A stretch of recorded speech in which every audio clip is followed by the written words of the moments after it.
Our recording. We didn't record last Thursday because you guys were just doing homework in class, and so we were just kind of catching up on things. So now we're, let's see, where are we at?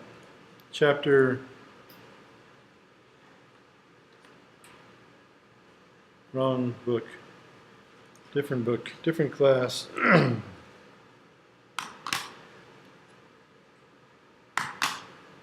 We are in Introduction to Geometric Optics, right?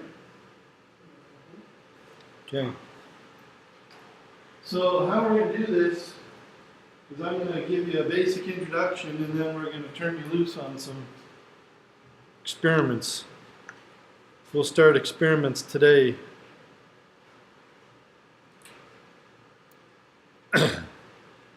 There's essentially a bunch of laws of optics, and it starts with this idea of a ray of light. When light was first being studied, they couldn't really decide what they thought the nature of light was. And one of the first thoughts was that it was this kind of ray, this thing that shoots through the sky and shoots through the air in these lines. And it turns out that that's not a bad way to think about it. It's not 100% true, but it's not a bad way to think about it if you're trying to understand it.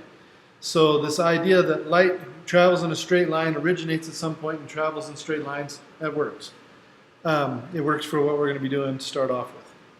We call this, we call the type of optics that deals with light as a ray, we call it geometric optics because there's so much geometry involved. And here's a very simple example of geometric optics. We have a full-length mirror.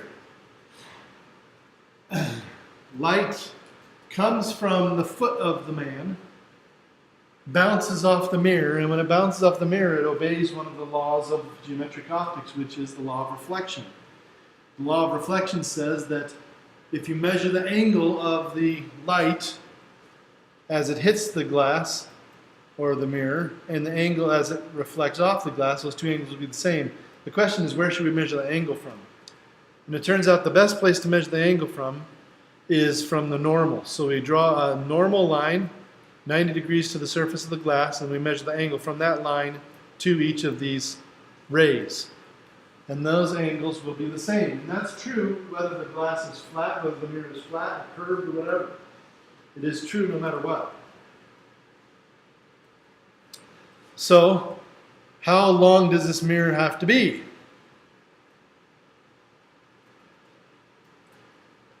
How tall does a full-length mirror have to be?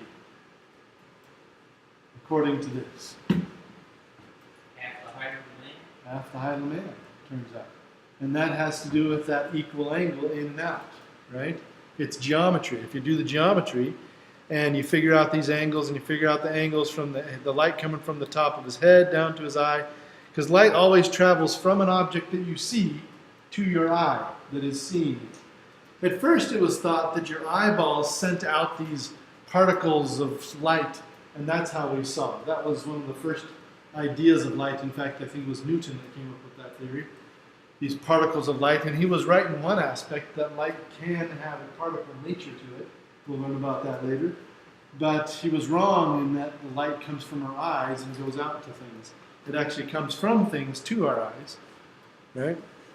But that is the law of reflection, this idea of the angle being equal in and out, or what they call the incident ray and the reflected ray, or incident and incident and reflected. I have two questions. What are your two questions?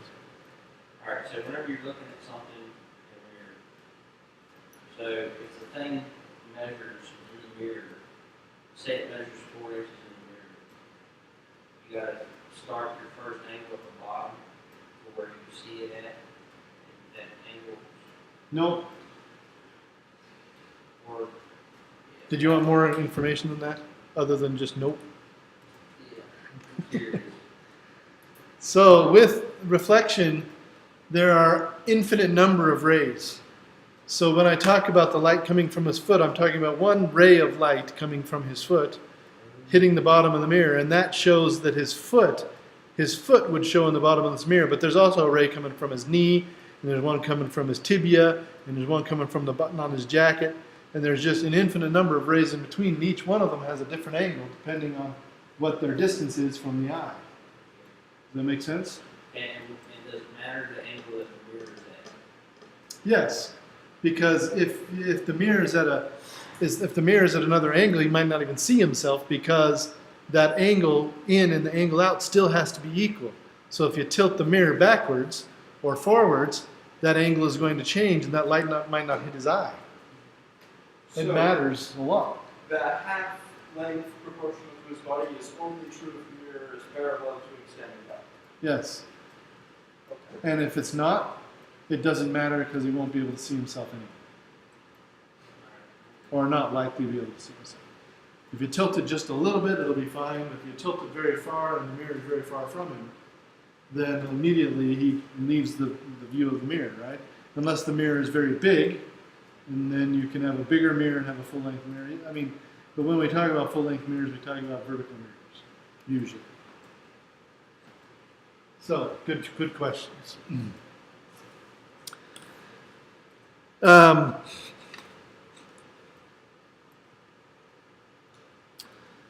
So here is the representation of the perpendicular line, which we call the normal to the surface, and this is the law of reflection. Incident ray in, reflected ray out, both have the same angle from that perpendicular line to the surface of the mirror. And this is true even for a surface that's not flat. A surface that is rough, for example, the floor in this room is fairly rough, and it does have reflected light off of it, but it's what we call diffuse reflection. It's a diffuse reflection because it's rough, and every time some light comes in, it does bounce off with that angle of reflection, that law of reflection. But since each one of these places where the light comes in and bounces off is at a different angle because of the roughness of the floor, you get a reflection that's doesn't give you very clear images of what's going on. If you look at the floor here, you can see that there are lights on the ceiling, but you can't really see the lights on the ceiling. Right? There's a lot of diffuse reflection. And that's what most reflections are. That's how light travels and bounces around a room like this. In fact, that's exactly why they build walls that have bumps on them and ceilings that have bumps on them, because diffuse light is better on our eyes. Reflected light distracts us with images. It gives us bright spots and dark spots. But if you have diffuse light, it spreads the light out, it gets rid of shadows, it causes a nice soft glow in the room. So diffuse light is something that you want in a room. And so rooms that are designed well for lighting are designed with bumpy surfaces that give you diffuse reflections in the room. In fact, these things on the lights are called diffusers. They're called diffusing lenses on the light. And they're designed to spread that light out in all kinds of directions so that you get that same effect.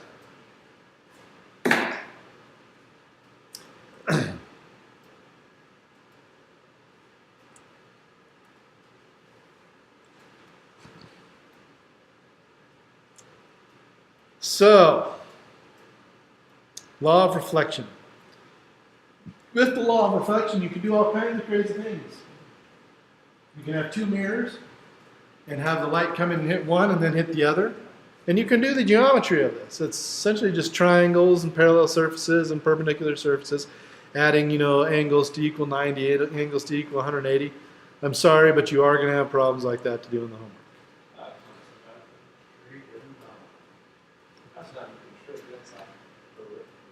If you take an optics course, it's like a geometry / algebra nightmare.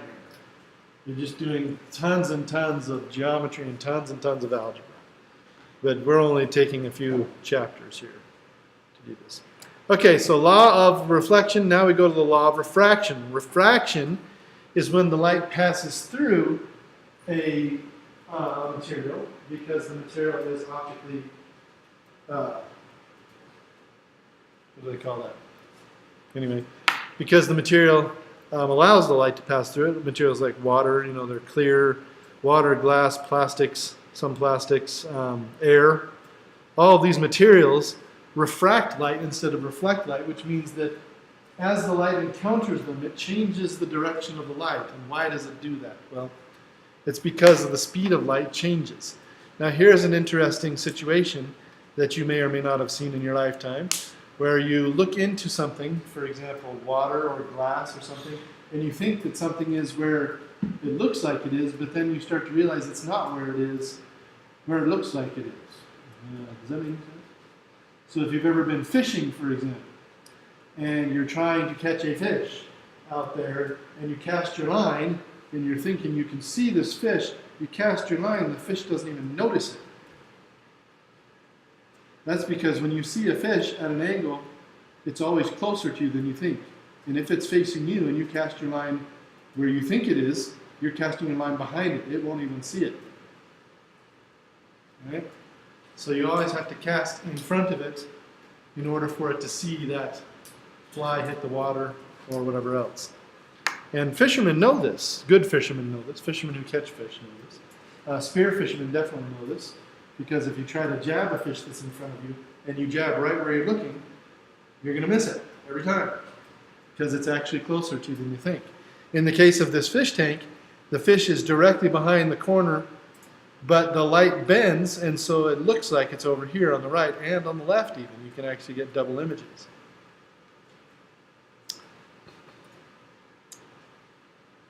So the speed of light is the thing that accounts for this, and we already measured the speed of light. Here they're showing the spinning mirror tactic for measuring the speed of light. And you can see that as you have a spinning mirror here and the light bounces off of it and then bounces off another side of it, you can get a little change in angle there, and you can measure the speed of light. Speed of light out to 10 digits or something is 2.997925458 times 10 to the 8 meters per second. So 300 million meters per second. It's moving. But what is it that causes light to turn in a material? It's really quite simple for those of you who have driven a vehicle before, especially if you've driven something like a four-wheeler. Have you driven a four-wheeler without hunting? So what happens when you go from a hard-packed road or a paved road on your four-wheeler to gravel or deep dirt or sand? What happens to the steering wheel? It moves in which direction does it move as you're pulling off that road? If you're pulling off to the left side of the road and the gravel's on the left side and the paved road's on the right side, what happens to the wheel? Which way does it turn? That's right, it gets sucked into the gravel and the sand. And the deeper it is and the more it slows you down, the more that effect happens. It happens on a road too. If you're driving down the road and you encounter those little rumble bars on the right side of the road, on the right side of the freeway, those suck you off the freeway. And they're there on purpose. They're there, first of all, to wake you up if you're falling asleep and drifting off the road. Because if you drift on a highway, generally you drift towards the edges of the road because it's paved with that contour. But they don't want you to fall asleep and then get pulled into the middle of the road, into somebody else's car. They want you to pull off the road and only kill yourself and not kill everybody else on the road. Stupidest thing I ever saw is Wyoming. In Wyoming, they put those things on a 2-lane highway in the middle of the highway. I can't figure it out. I've been so tempted to write a letter to Wyoming and say, what idiot engineer thought this up? Or what idiot politician thought this up? Because now what happens is if you fall asleep, you get sucked into oncoming traffic. And I actually watched that happen. I watched a guy fall asleep on the highway, get sucked into oncoming traffic, and Pat was with me, and get in a head-on collision. And it could have killed both people. Well, there were 3 people involved in the accident. It could have killed all 3 of them. Luckily, they just clipped each other. But it was bad enough. Stupidest idea ever. And you know what their thinking was? Well, if it's a good idea on the side of the road, it's a good idea in the middle of the road. But they don't even know what the idea was. The idea is not just to wake people up. The idea is to pull them off the highway into a place where it's safe to crash. Right? Why does it do this? Because if you're driving down the road and you hit those rumble bars on the right side of your car slows down because it's encountering friction. Same with the sand or the gravel on the side of the road. The right side of your car slows down, but the left side of your car is still on that nice pavement, so it's still going the same speed. And so it turns the vehicle. It literally turns the vehicle. And if it's a wheel that can turn, it will turn the wheel.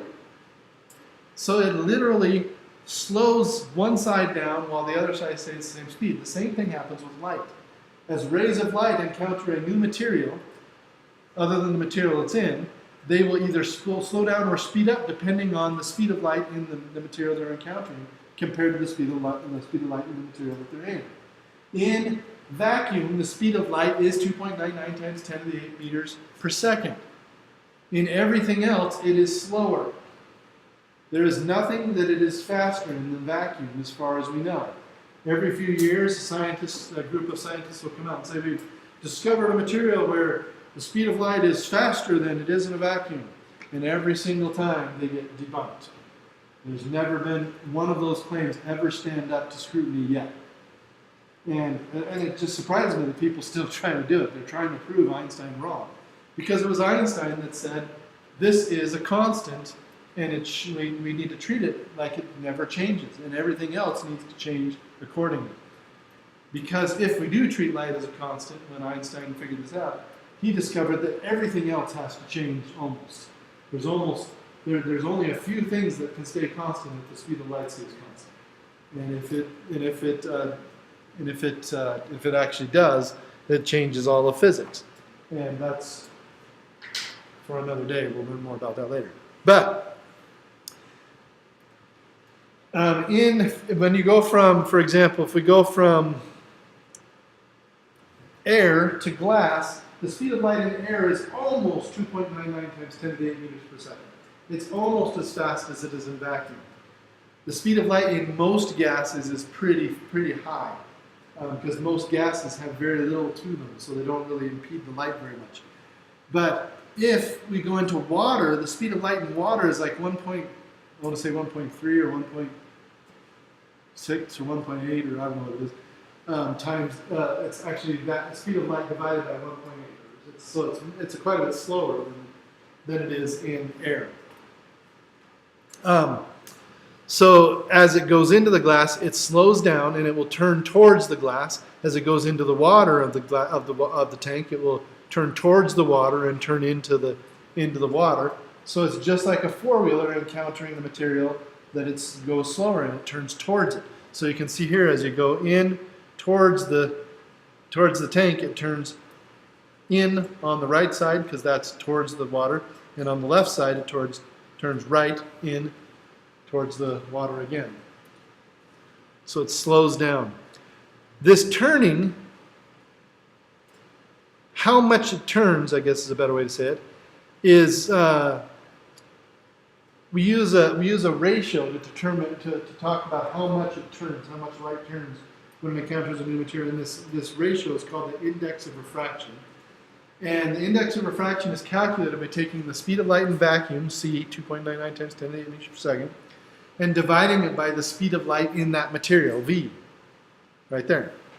And that's what we call the index of refraction. If you have a big index of refraction, you get a bigger turn. If you have a smaller index of refraction, you get a smaller turn. So here are the indices of refraction for different materials. For air, it's 1.0. For carbon dioxide, it's 1.0. For hydrogen, it's 1.0. Oxygen, all these gases, it's pretty much the same. For all the gases, the index of refraction is 1. And if you're at 1, you're as small as you can get. And so you have the speed of light is pretty much the same as it is in vacuum. But you get into benzene, carbon disulfide, carbon tetrachloride, ethanol. These are all kind of like fuels. These are all like things that are found in gasoline, for example. Then water, there's water 1.3. I was right on one of my numbers, I guess. Solids, diamond has a really high index of refraction, 2.4. Diamond really turns light, and that's actually why diamonds are so pretty. Because when light encounters them, it really turns the light, and if you cut the diamond just right, then it can actually capture the light. So that it only comes out one side, which is the side that is turned up on the ring, for example. So fluorite, crown glass, flint glass, there are different types of glass, ice, polystyrene, plexiglass. So for when you're building materials, if you don't want them to bend the light very much, you want to go for something with a lower index of refraction. You're building some kind of whatever you're building. But if you want it to bend light, you want this to be higher, of course. And for example, with glass, with glasses, like glasses that we wear, those are usually made of crown glass at 1.52 or plexiglass at 1.51. The problem with those is that requires that your glasses to be fairly thick if you have bad eyes. However, you can go with polycarbonate plastic, which is the type of plastic 2-liter bottles are made out of, and it has a higher index of refraction, so you can make your glasses thinner and still turn the light just as much, right? So, for example, Packer's glasses, for example, are polycarbonate lenses. Mine are not under plastic lenses, I think, but I'm getting some with polycarbonate lenses. So your glasses can be thinner, they can be lighter, and polycarbonate is quite strong too. It's very difficult to break it. Polycarbonate is the type of plastic that bulletproof glass, quote unquote, is made of. Bulletproof glass is not actually made of glass. It's actually made of layers of polycarbonate with a film in between to make them even stronger. So that is refraction. So you can actually calculate the speed in a particular material, or you can calculate the index of refraction if you have one of the other things. Here they're calculating the speed in zircon, which is cubic zirconium, which is fake diamond. And you're calculating the speed of light in cubic zirconium. Cubic zirconium looks very much like diamond because it has a high index of refraction, 1.923. It's not quite as high as diamond, 2.4, but that's the reason it's used for that, because it's pretty close to that. Here they show that example. So now we get to what is the actual law of refraction. Remember, the law of reflection is really easy. Angle in equals angle out. This one's not so easy. In this one, to calculate the two angles, you need to know the index of refractions of the two materials, the one that you're going from and the one that you're going to. So you have to know those indices of refraction. And then you have to know at least one of those angles. Right? So this is the law of refraction, where you can calculate the angle that it's going to turn. So, and the angles are still measured the same way. They're still measured with respect to the normal. So let's take a look at here's an example of index of refraction problem. You have the lifeguard on the outside of the pool and the diver inside the pool. You have a normal to the surfaces between the air and the water. Here's your normal. You have the angle in, so the angle in is the angle of the ray of light going from the pool to her eye, and you measure that angle from that ray to the normal right here. So that's your, the light is coming from the diver to her, so this would be your incident angle, so that would be theta 1. Theta 1 is actually here, from this ray to the normal. Theta 2 would be from this ray to the normal. So you have two different angles. The two angles equal 90 degrees, right? No, they do not. No, there's the only relationship between these two angles is this law right here. Right here is this law. This is the angle on one side of the surface. This is the angle on the other side of the surface. This is the index of refraction on this side of the surface. This is the index of refraction on the other side of the surface. So let's do an example here and see how this works.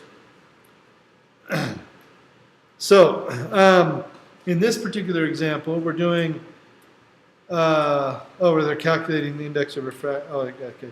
So here they have a situation where you have a medium 2 and a medium 1. The medium 1 is air. The medium 2 we don't know. We're trying to find out the index of refraction for medium 2, but we do know that the incident angle. Here's figure A. Oh, so they're actually using this. This is goofy. This is grass and sidewalk. So they're pretending that this is like some material and some other material, and this is actually light. So you have the incident angle is theta 1, so it's this one right here on this side for N1, and then the refracted angle is here. I really don't like that. Just go to the next problem. The next one is light goes from air to diamond. Okay, let's do this one. So light is going from air into diamond. So now we know which one is the incident one and which one is the refracted one. The incident one is theta 1, and it's going from air, so theta 1 is in air, and that means N1 is the index of refraction of air, which is pretty much 1. It's 1.000 something. So theta 1 and N1.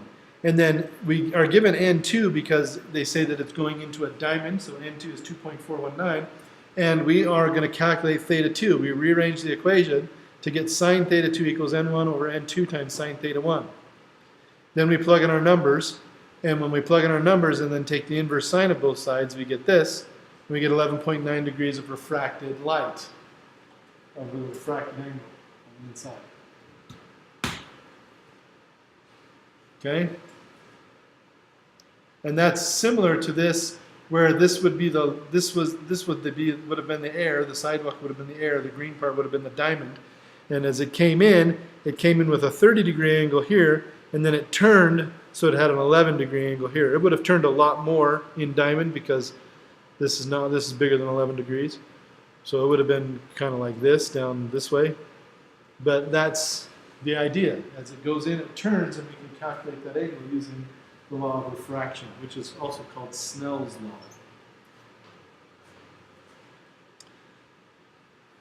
law. So, refraction, reflection. Really interesting thing about this is that as the diver looks up more and more vertically, the light that is coming in bends even more. So you can actually, the light that's coming from the horizon, for example, that hits the pool, will bend at an extreme angle according to Snell's law, almost 90 degrees. So that if the diver looks straight up, if you're in a swimming pool and you look straight up, you will see essentially a circle above you where you're seeing every single horizon, where you can see all the horizons around this circle, because that light from the horizon comes in at an extreme angle and it turns at an extreme angle according to Snell's law, so that it comes almost straight down to the diver. So it's kind of a cool thing. If you're in a deep swimming pool, you should go try it out. Go lay down on the bottom of a deep swimming pool and look up, and you'll see, essentially at the top, you'll see this circle on the top of the water where you can see lots of things. And if you have a nice still day and nobody's bouncing around in the pool and making waves, you can actually start to make out things. You can start to say, oh, that's a car in the parking lot, or that's a whatever, a tree over there. It's really kind of fun, kind of cool. You have to be able to hold your breath for a while too. Now, if you go into multiple materials, this is also something that I give you to do. You're going to have to use Snell's law twice. So maybe you're going from air to oil to water, like through an oil spill, right? Where you have the index of refraction up here is 1, the index of refraction in here is different than the index of refraction in here is different. And sometimes I'll give you this angle, the incident angle from air to oil, and then I'll give you the refracted angle from oil to water. But I won't give you the angles in between. So you have to create this equation, and then this equation, and then an equation in between that connects the two, and solve them all together. So it's kind of mean, but it's actually only 2 equations you have to solve. But you get essentially what you'll get is in between here and here, the refracted angle with respect to the normal and the incident angle going into the next material are the same angle, because it's parallel surfaces, so it brings into geometry. So you can create the first Snell's law equation with theta 2 and the second Snell's law equation with theta 2, and then set them equal to each other and solve for whatever it is you don't know, which may be theta 2. And the angle of refraction moves from a 90 degree, perpendicular to the top of the surface. What's that? You always measure your angle from the perpendicular. Is that what you were saying? Yeah. Yes. And this is actually why we do it.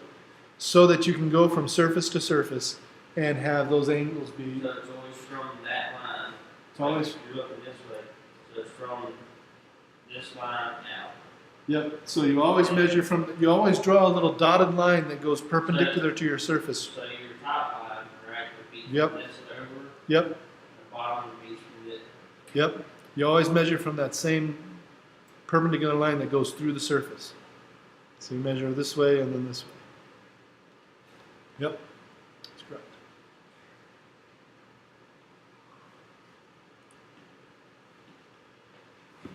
So those are the two basic laws of optics. The next one that we talk about is total internal reflection. And this comes from a phenomenon that occurs at every surface whenever you encounter a surface with light. Whenever you encounter a surface with light, you don't just get either reflection or refraction. But whenever you encounter a surface between two materials where light can go through both of them, you won't just get refracted light. Sometimes you always get some amount of reflected light as well. It's kind of like a wave on a string. Remember when we were doing waves on strings? And we had a wave going down, it would bounce back, right? But if you put a wave on a string, and instead of connecting it to a wall so it bounces back, you connect it to a heavier string, you would get a wave going down the light string, and then it would create a small wave on the big string, but it would bounce a little wave back on the little string. And that is the same thing that goes on here. You always get a little bit of bounce back, a little bit of reflection, and some refraction. And what happens is that as you make this incident ray steeper and steeper, in other words, you make the angle bigger and bigger from theta 1, getting closer and closer to here, where it would not refract at all because it's just going straight, eventually you get to a point where all of the light actually reflects in. And they call that total internal reflection.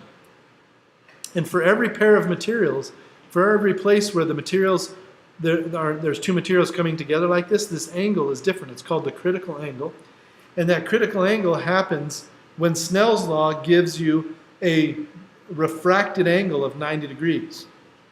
So if you solve Snell's law for theta 2 equals 90, the sine of 90 is 1, right? So if you get the sine of 90 equals 1, you get this equation here, and then the critical angle is equal to the inverse sine of n2 over n1 for any given material.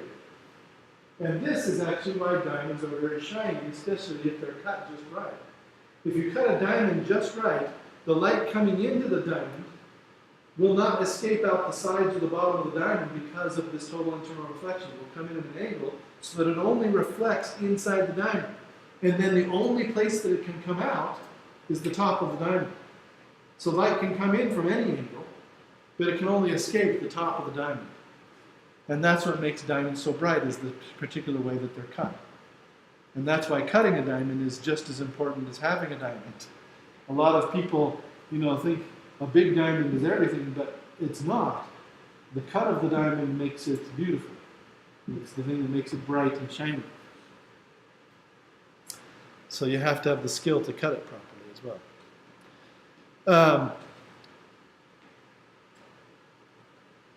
So here they're using a polystyrene pipe surrounded by air, and they want to calculate this critical angle. All you have to do is know the two different indices of fraction, plug into that formula, and then you've got total internal reflection. But what does that mean practically?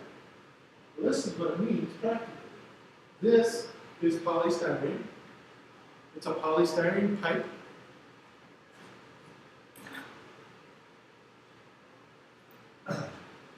And we're going to show you what happens when you have a polystyrene pipe with total internal reflection.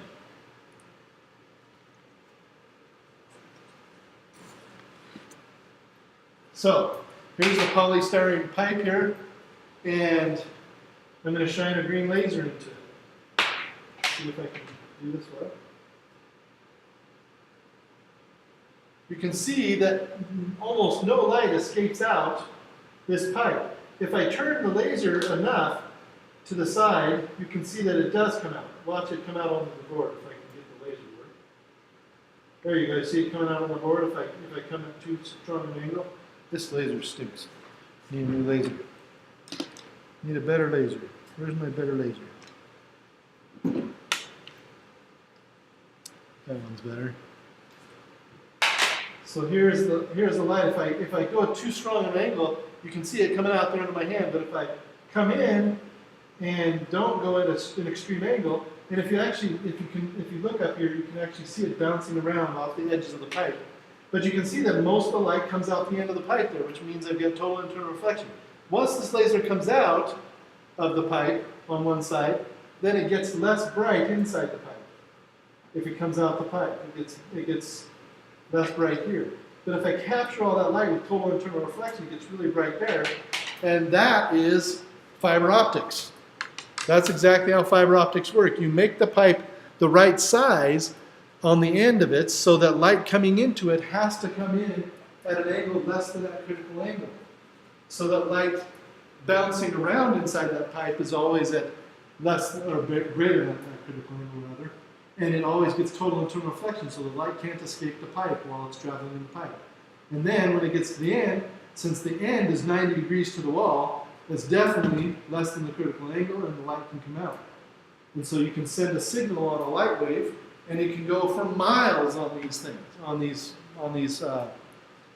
fiber optics. Most fiber optics are not made of plastic, they're mostly made of glass. They just make a very thin glass rod.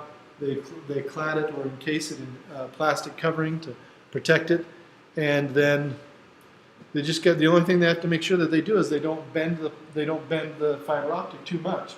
If you bend the fiber optic too much, then the critical angle is compromised, and the light will go right off the side of the fiber optic. So that is how fiber optics are made. And here they show a little picture of that. The light comes in, bounces off one wall, bounces off another wall, bounces off walls, and comes out. So sometimes it bounces off the same wall several times, sometimes it bounces from one wall to the other wall, depending on the turn it's making.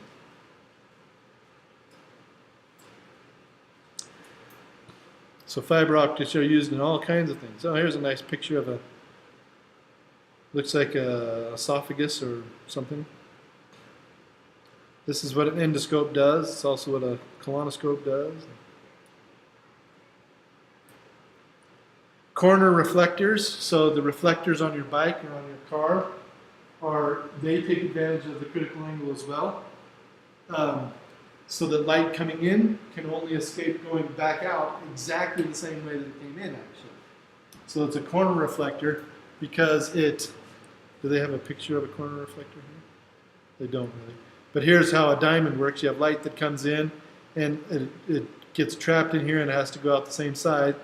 This very similar thing happens with a corner reflector. So here's a corner reflector. It's kind of a prism here where your light comes in and you get internal reflection until it comes back out, and it comes back out the same direction it went in. The same exact direction it comes in. It's designed specifically to do that. And they put a corner reflector on the moon so that they can constantly measure the distance between the Earth and the moon. Here's the corner reflector that they put on the moon. And they put laser, they know exactly where it is on the moon. Since the moon rotates at the same rate as it goes around the Earth, it's always in the same place. So they're constantly bouncing a laser off the moon and measuring the distance between the moon and the Earth. It's just an ongoing science project they've got going up there. So that's total internal reflection.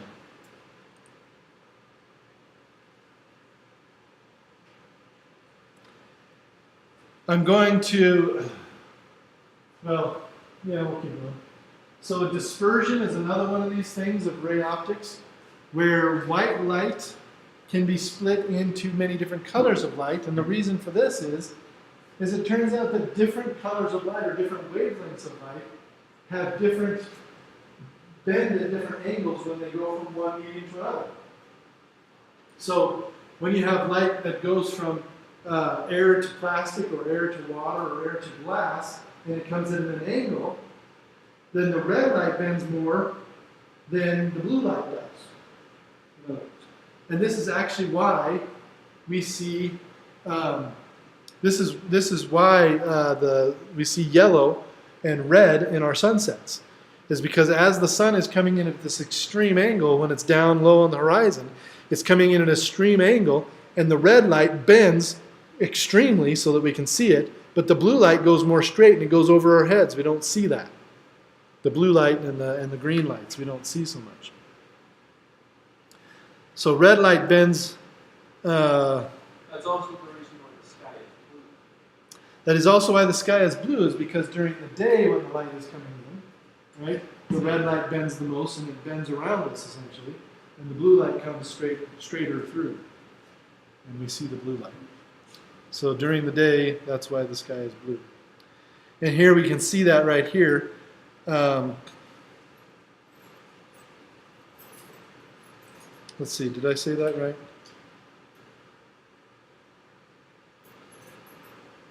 I may have said that backwards. I always say it backwards for some reason. No, you're right, because it doesn't shine, it comes up and it pulls it level, pulls it lower. where the blue light goes.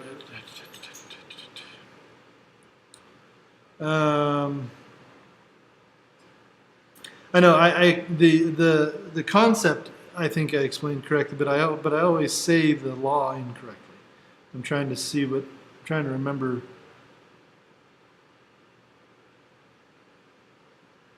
I have rainbow slot in my book. So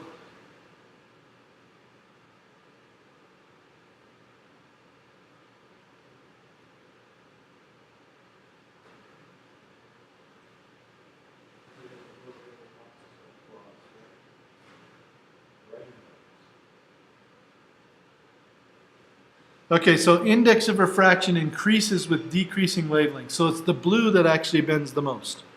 Violet bends the most. Blue actually comes straight through because blue is kind of in the middle of the spectrum, blue and green. And that's why we see a blue sky. But the violet and the red bend the most and the least, respectively. So red actually bends the least. And at the sunset, So we the actually see a shorter, mixture of those two. so the shorter the wavelength, the less it bends. The shorter the wavelength, the more it bends. And the way to kind of think about that is the shorter wavelengths have a higher frequency, so they're kind of vibrating more, and that vibration gets affected more because it vibrates more. As you vibrate less, you get affected less. So longer wavelengths travel straighter, and the shorter wavelengths travel. They bend more, right? Did I say that right? No, Shorter wavelength. Shorter wavelengths bend more. that's what I asked. Longer wavelengths bend less. The red's longer, right? Yes. Did I say it right now? I always mix it up because frequency and wavelength are, of course, the inverses. They're inverse quantities. Frequency, red has a higher frequency. Red has a lower frequency. Red has a longer wavelength. Okay, red, longer Yeah. wavelength. And that's why it's so confusing to mix the two up. I do it all the time. But anyway, the point is that this is responsible for creating the rainbows that we see when light travels through from one medium to another at an extreme angle. And that can happen in a prism. It can happen in a water droplet in the sky, which is what makes rainbows in the sky, of course. But it's also responsible for the color of our sunrises and sunsets. Some light travels straight through to us, some light gets bent away from us so that we don't see it. This is also why we get sunburns in the middle of the day and not in the morning or the evening. In the morning or the evening, the ultraviolet light, which is at that high frequency or very small wavelength, gets bent more away from the Earth. So it gets bent upward into the atmosphere and not down towards the Earth, so we don't get sunburned. During the day, of course, that light is not coming in at an extreme angle. That light is coming straight in from the top of the sky. And at high noon, the sky is usually not all that blue, unless you have a nice humid day. If you have a nice humid day, you get dispersion of the light, and the blue light comes through fairly well, and so does the green. But on a normal day, on a nice dry day, everything comes straight through, and you get very white light. You get a sky that looks very white. Right? So, what was your question? So can you figure out how much dispersion? Like how much it will separate? Yes, you the can. wavelength from the other? Yes, you can. And they actually have you do that in the homework. Because the wavelength, let's see, do they have that do that in this class? Maybe not.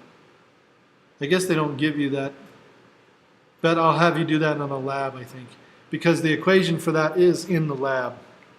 So actually here they don't give you equation for it, but they do give you the different. So if you go from air to water, the index of refraction for water is 1.3 for red, but it's 1.342 for violet. So from those two index of refraction, you can figure out how much spread there is in water when you encounter water. And it depends on the angle that you're coming in, because it's still Snell's law. So the steeper angle that you're coming in, the bigger dispersion you get. If you come in at a shallower angle, or an angle closer to the normal, then you get less dispersion. This only happens when you're coming in, when the surface that you're coming into is almost parallel to the light coming in. Okay, so it has to, and that's why it happens with the sun, because the sun is almost parallel to at sunset and sunrise. The sunlight is almost parallel to the Earth's atmosphere, which is why it bends that way. Right? And you'll see that in some of the experiments I'll have you do.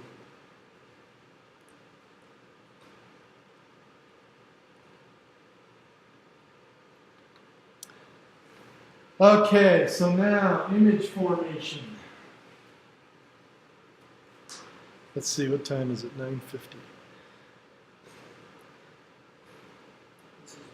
I'm trying to decide if I should get you started and then cover some of this tomorrow.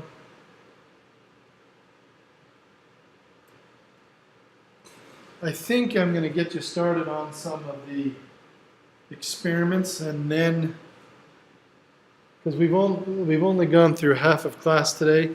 If I go through too much of this, it has a tendency to get lost. There's just so many little details. And so I'm not going to go into image formation today. We'll talk about image formation tomorrow for a little bit. Remind me to record it when I talk about it for everybody. But I'm going to get you started on some of the experiments, some of the simpler experiments with refraction, and reflection. And then you'll do that for the rest of the day today. And then tomorrow we'll start image formation and we'll go to the lens equation. And then Thursday we'll do some more still. So let's go ahead and stop for today.